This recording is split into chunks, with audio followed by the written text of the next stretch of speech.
कि एक बच्ची ने, जो आपने सुन रखा था फर्श से अर्श तक, वो आज उस बच्ची पूजा ने साबित कर दिया झोपड़ी से जापान तक। शायद हर रात वो सोने से पहले इसके बारे में सोचती थी, और जो धूल आज प्रदूषण फैला रही थी, वही धूल वो कलेक्ट करके उसको अपने यूज में ले रही है। पूजा को देखिए, गांव से बच्ची निकली नहीं थी, शहर बाराबंकी को नहीं देखा था। प्लेन को जब उसने टच किया है तो पहली जर्नी उसने जापान की करी है। प्रतिभा का रास्ता कोई नहीं रोक सकता है, बस जरूरत इस बात की है।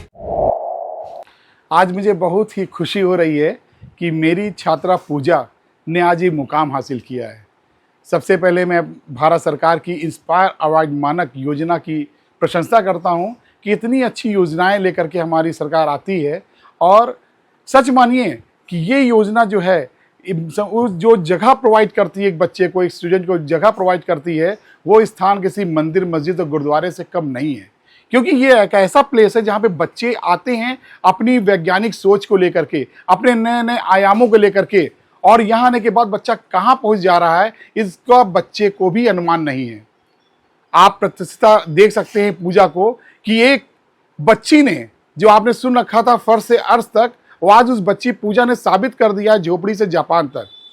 उसके जो कक्षा 8 में जब उच्च प्राथमिक विद्यालय घेरा में पढ़ रही थी, उस समय उसके मन में जो विचार आ रहे थे, नो डाउट अच्छे विचार थे। कभी कभी परेशान करने वाले हो सकते हैं कि कैसे क्वेश्चंस कर रही है, इधर उधर उलूल जुलूल कैसे ले, लेकिन ना, हमें सोचना होता था कि बच्चों को हमेशा मोटिवेट करें, उनको निराश ना करें। क्योंकि अगर कोई क्वेश्चन उनका गलत भी है तो अगर हमने उसको रोक दिया तो नया क्वेश्चन उसके दिमाग में ना आए, इसलिए हमने उसको जारी रखा। और पूजा ने इस चीज़ को पकड़े रखा, हर दिन कुछ ना कुछ पूछना, हर दिन अपने आसपास की समस्या को ढूंढना। उन्हीं समस्याओं से जब ये फ्रेशर से निकली धूल की समस्या आई और पूजा ने इसके बारे में सोचना शुरू किया, शायद हर रात वो सोने से पहले इसके बारे में सोचती थी, और कब उसका उपाय निकाल लिया इस धूल को भूसे से अलग करने का, और जो धूल आज प्रदूषण फैला रही थी, वही धूल वो कलेक्ट करके उसको अपने यूज में ले रही है। चाहे वो खाद बना रही है, चाहे उसके लकड़ी के बोर्ड बन रहे हो।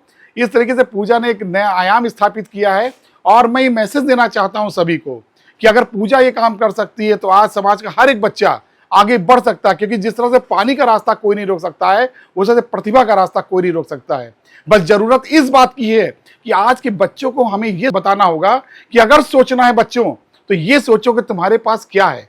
आपको ये कतई नहीं सोचना है कि मेरे पास क्या नहीं है। आपके पास जीतने का जज्बा हो सकता है, मेहनत करने का तरीका हो सकता है, एक आपके अंदर दृढ़ संकल्प हो सकता है। अगर आप इसको लेके बढ़ेंगे तो कोई भी समस्या ऐसी जीवन में नहीं है जिसको आप पार नहीं कर सकते हैं। आप मेहनत करें, आप आगे बढ़ेंगे। पूजा को देखिए, गांव से बच्ची निकली नहीं थी, शहर बाराबंकी को नहीं देखा था। वो बच्ची निकल करके जब पहली बार ट्रेन में बैठी है तो नई दिल्ली के लिए बैठी है। प्लेन को जब उसने टच किया है तो पहली जर्नी उसने जापान की करी है। तो ये आप लोग के लिए एक उदाहरण है, और आप आगे बढ़ें और पूजा को देखते हुए, उसको समझते हुए, पहले पूजा को आशीर्वाद दीजिए आप लोग कि पूजा ने इतनी मेहनत करके आगे आई और वो आगे बढ़े। और आप लोग प्रेरित होइए कि आप, हर बच्चा आगे बढ़ सकता है।